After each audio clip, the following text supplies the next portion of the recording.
In this video, I'm going to answer a question: why 80% of roofers fail? The answer might surprise you. If you're in the roofing industry, you've heard the statistics way too many times. Some people say it's even more: 85%, 86% of roofers fail within 2 years. 95% of roofers fail within 5 years. It's very profitable business. Margins are very high, about 40% gross, 10, 15% net. Why everybody's failing? If you Google search why roofers or why contractors fail, or if you go on YouTube and you ask people in the industry, this is the answers you usually get. Number one, everybody will say cash flow problems. So I agree. A lot of roofers do fail because of the cash flow issues, or they don't collect enough, or they don't charge enough. They have insufficient cash problems in the business. Number two, what we usually hear from people who claim to be experts on the field is not charging enough. There's a lot of gurus, there's a lot of experts. When I go to expos, there's someone, throw away number and say, well, 80% fail and they don't charge enough. All right, what else? People say. Lastly, people say is because of the big overhead. Companies grow too fast and they cannot cover their overhead, they get in debt and they file bankruptcy.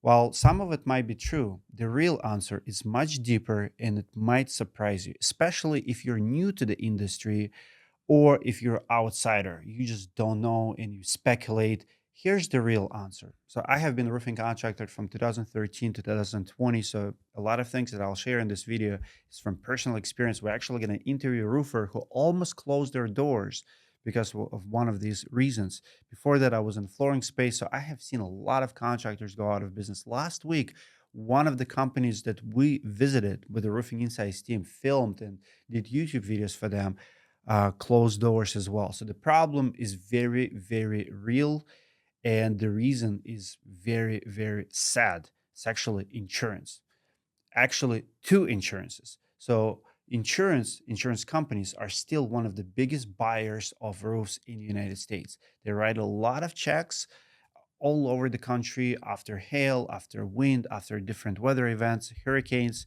So insurance companies is a big buyer, but insurance have adapted to roofers charging them. So they deny, delay, and they definitely contribute to account receivables problem, to that cash flow problem. But insurance is one of the reasons so many roofers are going out of business. Just last week, I had someone who I've been consulting, trying to help. They have $1 million, in receivables, and they just can't do it anymore. They threw the White House. They screw this game. Can't do it no more. It's tough to bill insurance companies. As a side effect, there is they go after third parties. They start financing their jobs, and of course, it doesn't help. With the profitability, they lose more money, and the problem just goes out, and company close doors. But the second reason might surprise you. It's actually work comp insurance. That one, in my personal opinion, have closed more doors than anything else. I believe that work comp insurance usually runs like a scam organization. They're all scammers and con artists behind, their cubicles, behind their phones. And to understand this, listen to this conversation. The biggest headache I've had lately is workers' comp audits. We're in the process. We just moved from an old workers' comp corporation to a new one. The new one's been amazing, but they did like like, hey, we're a new business with them, so they were doing the beginning audit, like, hey, you're new to Homework, yeah. work. Yeah, an onboarding audit basically. While the old company, I'm still fighting them on an old audit, which I won. They tried to tell us that we owe them $320,000, and I got that down to $834. I hired the lawyers, and then they got the letter that it was resolved, and I owed them $800. And I was like, "Well, good job, guys. I did that by myself." But Yep. So um, pretty much you were fighting what classifications, like to we classify. had a subcontractor that his wife had their I was paying her 1099, and then they opened an actual LLC, and they switched over to the LLC, and he wasn't on the old 1099, but he was on the new one. And so there was that grace period where I was paying I paid her, then started paying the new LLC. They both had workers' comp, but the new one wasn't coming up in their. They use a portal. This guy's Hispanic, and he probably had an Hispanic agent, and he wasn't coming up in that portal. So they're trying to say he never had insurance. So everything I paid him, they're saying I owed as the audit. And then I had to fight some things with with the gutter crews. Gutter crews, are turnkey, and trying to tell them like, hey, not all this is labor, half of it's material. And but with I basically had to redo the audit 2 or 3 times and had to stay on top of his agent to get not only the COI that we already had, but like here's our decorations page, here's where he paid his insurance, like here's showing everything that he had insurance. And I went back and forth. And of course I had a really, like you said, a really difficult auditor, had to scale it above him, just like when you deal with an adjuster, right? Yep. This story is not new. I have seen so many people, and over the years, I could not understand it, but so many people in our industry treat work comp insurance as legit bills. Those are not legit bills. Insurance companies do issue policies at first and then later audit roofers, gutter contractors, siding contractors, all trades.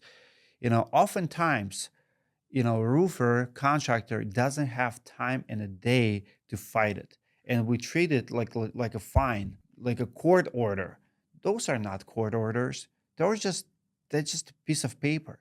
I've done it, in my company. I remember first time we have $60,000 audit, and I refused to pay. I did my math, and it was like $12,000, and I have to hire a lawyer to fight it. So that's, in my opinion, number one reason why contractors close doors, because it adds to the statistic. Why do you think so many subs change insurances every year? Because every year they have audit, and then they cannot pay it. They close the company. They open a company under new name, or they just file bankruptcy because they cannot pay it. One of the two. So many companies file bankruptcy or close doors not to pay work commodities. By far, it's number one bill that's not expected by a small business owner in construction industry, in the roofing industry. And many of you don't know what to do with this. So when you receive it, you're like, man, I did not save money for this. I don't have $40,000. I'm breaking even. How am I supposed to pay it? And they'll work with the plan and this and that. But those are tough. I've seen $150,000 audits, $200,000 audits. Some people pay because they have reached that, or they have money from other venues. Maybe they do real estate and they just have money in the family. I have seen people sell their homes to pay these bills. Absolutely crazy. But most don't have money to pay. So what do? They close the doors and they open new company. Very common practice. I don't support it. I don't think it's right. But when you deal with the crooks from companies, you have to adapt and you have to do something that you don't like. My insurance last year was $69,000 before like General ability. June liability and workers' comp Okay. and auto, which auto was only like 4 vehicles. And so like I got that 300,000 done, and they're like, well, now we got to take care of this $160,000 balance. And I was like, well, that's not a balance. That's you guys assuming something, and we didn't even do an audit with y'all. Yeah. And so, like I said, we really did have 3 audits going at the same time, and between that and moving that's been the most stressors. And I think all those things are big. I can tell that I can see the weight lifting off my shoulders. So, in my opinion, those two things, working with insurance on delay payments and stuff, that's big reason why contractors fail. But work comp audits still closing doors. This story is amazing. From $320,000 to $800. It's an amazing case study. I just wanted to share this story in this video with you guys, so there's a hope, there's a way, you're not dealing with honest people, people who fight you and who wants to get paid. They did not earn that commission, that rate. They're just trying to take advantage of you, and you have to fight it.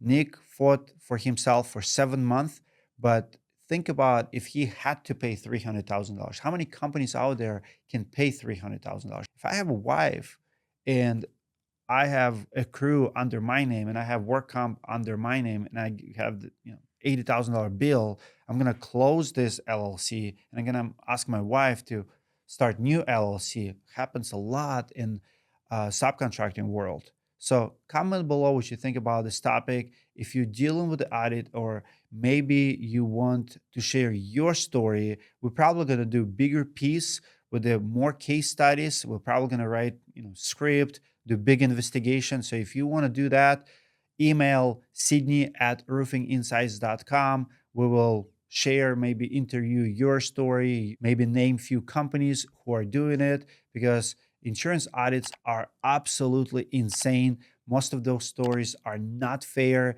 and it's very sad to see roofers closing their doors because of insurance audits. Give it a like if you like this content, and I'll see you guys in the next video.